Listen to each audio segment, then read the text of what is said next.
to clear America's railroads when they're blanketed by massive snowfalls, the rotary snowplow stands a spine-shivering 16 foot 6 inches tall, takes up 48 feet of track, and weighs a snow-stomping 137 tons.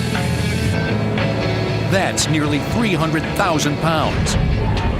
Mounted on the bow of this blizzard-eating beast is an 11-foot fan, driven by a 1,750 horsepower engine.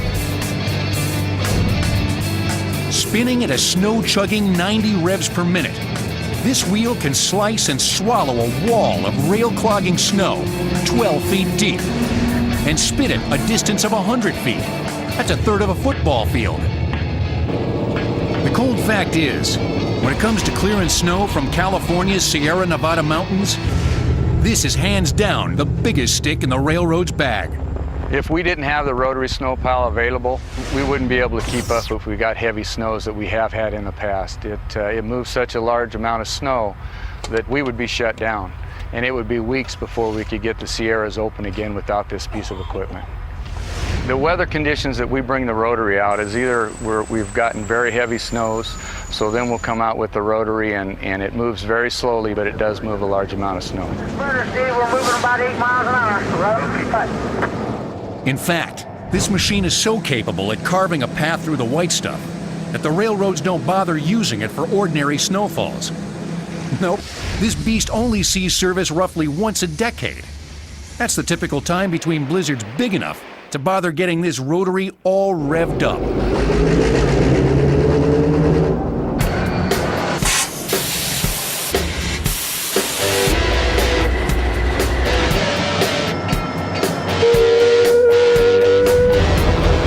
The last time we brought the rotary out was 96 and 97. We'd had over 500 inches up on top of the hill when we averaged 450 in an average year. And we had a 12.5 foot bank, so we brought the rotary out, and then the following day we plowed from Emigrant Gap to Truckee and cleared the railroad up. To put together a snow train, we will start with a rotary on each end. Against those rotaries, we will have a B unit, or what some people call a slug. That's a locomotive that powers the blade itself. Then there's 2 locomotives in the middle, which are AC locomotives. The wings on the side, they're developed to operate so we can cut a wider path. And so we can shoot that wing out there and actually give us another foot.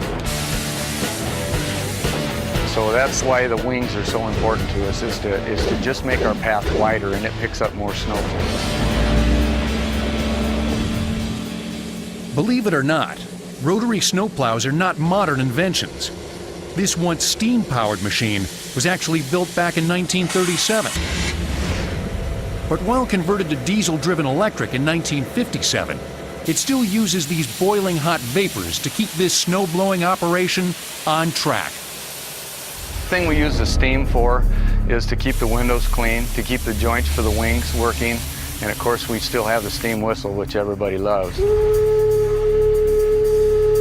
But that's what keeps everything working and operating so it doesn't freeze up on us. Well, I guess you could compare it to a dragon as the steam comes out and as it hisses at you, and it looks like it's alive and breathing when we have it fired up and actually operating. Okay, here we're at the front of the rotary.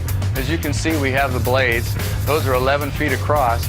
The snow is picked up into the blade as it spins, and it goes out the top. Depending way up there at the top which way we have the chute going and the blade rotating, that's the direction that we will throw the snow. Here we're in the rotary snowplow control cab. And up here we have, these are rather unique, windows that rotate. These were developed by ships at sea when they were in high seas. As they rotate, you never see anything hit the windshield. So when we're in heavy snows, we don't see anything hit there at all. It's always clear. But what's never clear while operating in these conditions is what's on the hillside above you. Go banging through a mountain pass with this snowplow, and the mountain could come crashing down. Well, whenever we have the Rotary out, it's generally potentially dangerous because we've had very heavy snows. In that case, we're in slide conditions. And so the biggest thing that we probably worry about is slides off of the side of the hill that may come down and bury us or tip us over. In 82 and 83, they had 194 inches come down in a few days on a base of 94 inches. We weren't blowing the whistle, we were being as quiet as we could because we were so concerned about slides. But with a careful eye on the mountain above you, the Rotary snowplow will keep rolling, relentlessly removing snow, keeping America's railroads running.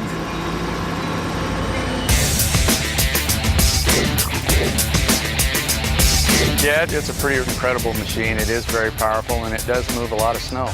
And consider how long it's been out here operating, that it's pretty incredible that it still works today like it does and as well as it does.